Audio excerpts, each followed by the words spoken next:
menjadi cawapresnya Pak Anies, tetapi bukan oleh koalisi ya, oleh PKS.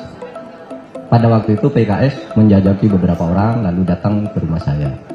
Bapak mau enggak kalau kami calonkan sebagai cawapresnya Pak Anies karena kami koalisi? Saya bilang waktu itu tidak. Kenapa? Karena koalisi Anda itu saat itu ketika itu saya, koalisi Anda itu mau pecah. Itu Partai Demokrat yang dipimpin oleh AHY bilang kalau tidak mencalonkan AHY, Demokrat akan keluar dari koalisi. Nanti kalau saya masuk ke situ pemerintah dituduh mau pecah belah. Saya katakan begitu. Kalau saya masuk ke situ Demokrat keluar, terus apa yang terjadi? Tidak memenuhi syarat. Nasdem dengan PKS tidak memenuhi kursi. Oleh sebab itu saya tidak mau. Itu satu. Yang kedua, kita belum bicara tentang visi. Apa yang mau diperjuangkan oleh Pak Anies dan Nasdem? Belum pernah bicara. Sehingga saya katakan tolak. Jangan sampai menuduh Pak Jokowi menyusupkan orang ke situ agar pecah. Saya yang menjamin kepada publik bahwa pemilu ini akan jadi dan Pak Anies tidak boleh ada yang menghalangi. Agar Pak Anies tidak terhalang mencalonkan, saya tidak mau jadi wakilnya agar koalisinya 3 solid. Betul. Saya tidak mau ketika Muhaimin mau ke sana, Demokrat keluar betul. Untung Muhaimin bawa PKB. Sehingga tetap memenuhi syarat. Itu kan yang terjadi. Siapa yang membantah fakta ini? Sehingga saya tidak ingin memecah belah, saya bilang. Pokoknya saya sudah mengatakan ke masyarakat pemilu harus jadi dan tidak boleh ada seorang pun menggagalkan pencalonan Anies. Maka saya tidak mau agar Anies tidak gagal. Di samping visinya tadi. Itu aja Pak jawabannya. Nah, kenapa ketika ditawari oleh Pak Ganjar mau? Nah, saya ingin katakan yang pertama tentu saja karena koalisinya udah memenuhi syarat, itu satu. Yang kedua Pak, Bapak tahu enggak? Perhatikan sebelum saya diumumkan sebagai cawapres, apakah pernah saya menyodorkan diri? Tolong dong, saya dijadikan calon wakil. Tolong dong buatkan baliho. Nggak ada. Saya nggak ada baliho dan nggak pernah menyatakan saya ingin jadi wapres.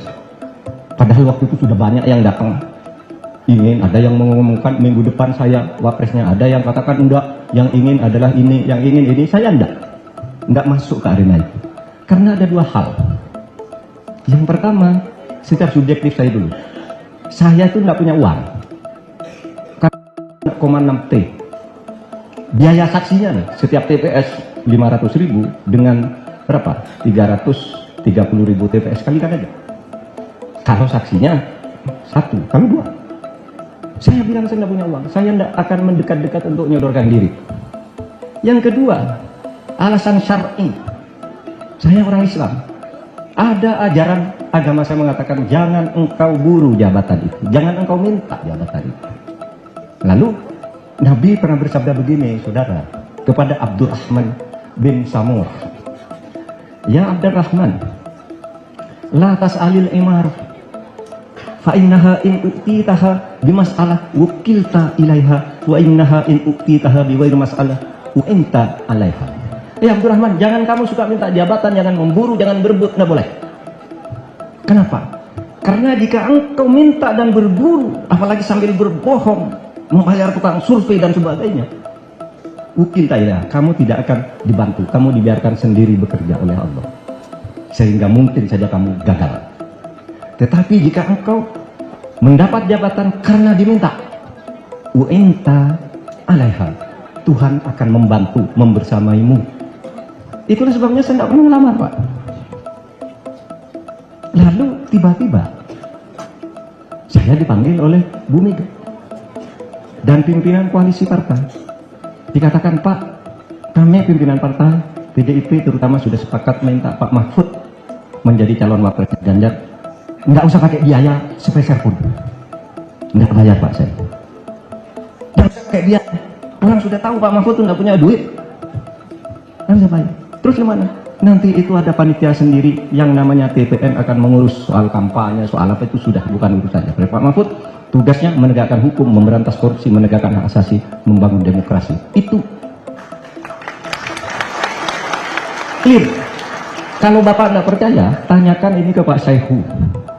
Ketua PKS, Pak Al-Muzamil Yusuf, Wakil Ketua Umum PKS yang datang ke rumah saya bersama 6 orang. Saya alasannya itu, bukan saya tidak mau Pak Anies gagal karena saya masuk. Gitu. Dan visinya kan belum ketemu, saya bilang. Kita mau memperjuangkan apa? Kalau dengan PDIP begitu dipanggil diberitahu, ini visinya nih. Oke, saya tanda tangan, bersedia.